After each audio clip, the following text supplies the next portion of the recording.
नमस्कार दोस्तों, welcome back to Globe Affair India. अभी जियोपॉलिटिक्स और इंटरनेशनल ट्रेड से एक ऐसी खबर आई है जिसने नई दिल्ली के कॉरिडोर में हलचल मचा दी है। जस्ट इमेजिन कीजिए, एक तरफ हमारे कॉमर्स मिनिस्टर पीयूष गोयल साहब मीडिया के सामने आकर कॉन्फिडेंस से कहते हैं कि इंडिया और यूएस के बीच फ्री ट्रेड एग्रीमेंट यानी एफटीए का नेगोशिएशन लगभग पूरा हो चुका है, बस कॉमा और फुल स्टॉप लगाना बाकी है।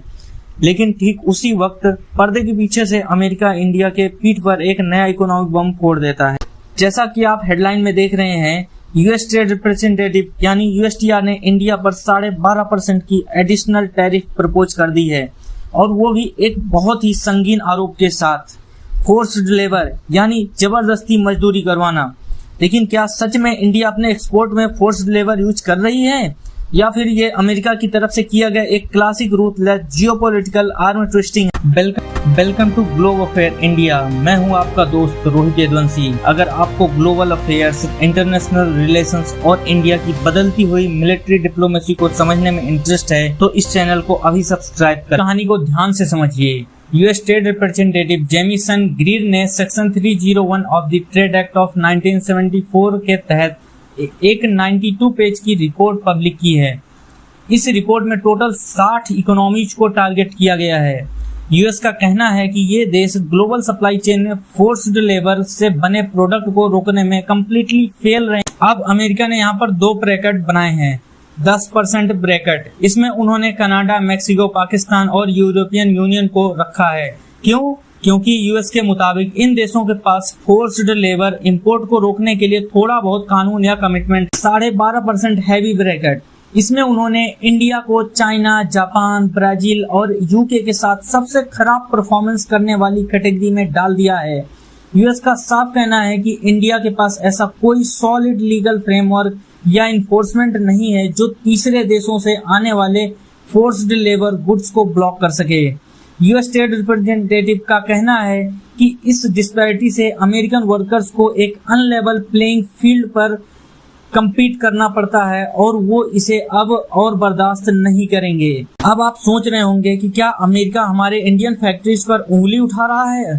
तो यहाँ पर आता है सबसे बड़ा ट्विस्ट, जिसे मीडिया आउटलेट्स जैसे द हिंदू और टाइम्स ऑफ इंडिया ने हाईलाइट किया है।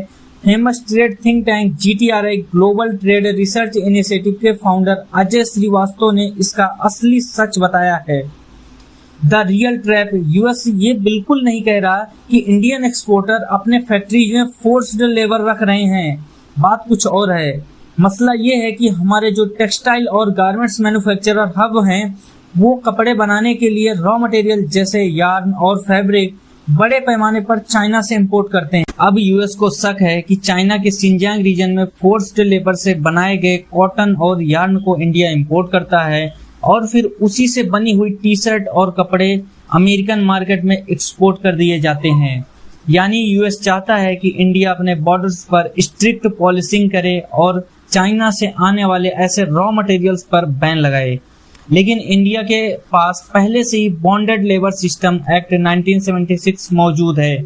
इसके बावजूद पूरे देश पर कंट्री वाइड टैरिफ ठोक देना जीटीआरआई के मुताबिक एकदम गलत और अनफेयर है। फिर यूएस ने ऐसा किया क्यों?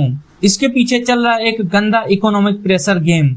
अगर आप पिछले 1 साल का ट्रैक रिकॉर्ड देखें तो इंडिया पर पहले भी यूएस ने टेम्पररी टैरिफ लगाई थी, जिसके चलते इंडियन रूपी पिछले 1 साल में लगभग 12% तक कमजोर हो चुका है। इंडियन एक्सप्रेस की रिपोर्ट के मुताबिक इंडिया और यूएस के बीच चल रहे ट्रेड टॉक्स पिछले कई महीनों से इसलिए अटकी हुई थी क्योंकि अमेरिका इंडिया पर दबाव बना रहा था कि India Russian cheap crude oil खरीदना बंद करे और इंडिया अमेरिका के एग्रीकल्चरल प्रोडक्ट को अपने मार्केट में एंट्री दे, जिसे इंडिया सिक्योरिटी रीजन की वजह से हमेशा से मना करता आया है। तो अब जब ट्रेड डील फाइनल होने वाली थी, तब आखिरी मौके पर यूएस ने इंडिया पर प्रेशर टैक्टिक अपनाया, जिससे चल रही बायलैटरल ट्रेड एग्रीमेंट नेगोशिएशन में ज्यादा से ज्यादा कंसेशन लिया जा सके। अब सवाल ये उठता है कि आगे क्या होगा? क्या 12.5% टैरिफ कल से ही लग जाएगा? नहीं, अभी पैनिक करने की जरूरत नहीं है। यूएसटीआर ने इस प्रपोजल पर पब्लिक कमेंट्स मांगे हैं, जिसकी आखिरी तारीख 6 जुलाई 2026 है और इसकी पब्लिक हियरिंग 7 जुलाई से शुरू होगी। अगर तब तक नई दिल्ली और वाशिंगटन के बीच कोई मिडिल ग्राउंड नहीं निकला तो जुलाई के मिड तक हमारे टेक्सटाइल, अपैरल और बाकी के हैवी एक्सपोर्ट पर ये ड्यूटी लग सकती है, जो हमारी इकोनॉमी के लिए एक बड़ा झटका हो। इंडिया के कॉमर्स मिनिस्ट्री ने साफ किया है कि वो इस मामले पर यूएस के साथ लगातार बात कर रहे हैं और उनका मानना है कि ऐसे मामलों को बायलैटरल नेगोशिएशंस के अंदर ही सुलझा लेने चाहिए, न कि अचानक से यूनिलैटरल टैरिफ लगाकर। आपको क्या लगता है दोस्तों, क्या अमेरिका का ये कदम एक सच्चे दोस्त जैसा है या फिर ये सिर्फ दोस्ती के मुखौटे में एक ट्रेड वॉर है? अपने थॉट्स कमेंट्स में जरूर शेयर करें। अगर वीडियो इन्फॉर्मेटिव लगी हो तो लाइक, शेयर और चैनल्स को सब्सक्राइब जरूर करें। मिलते हैं अगले वीडियो में। जय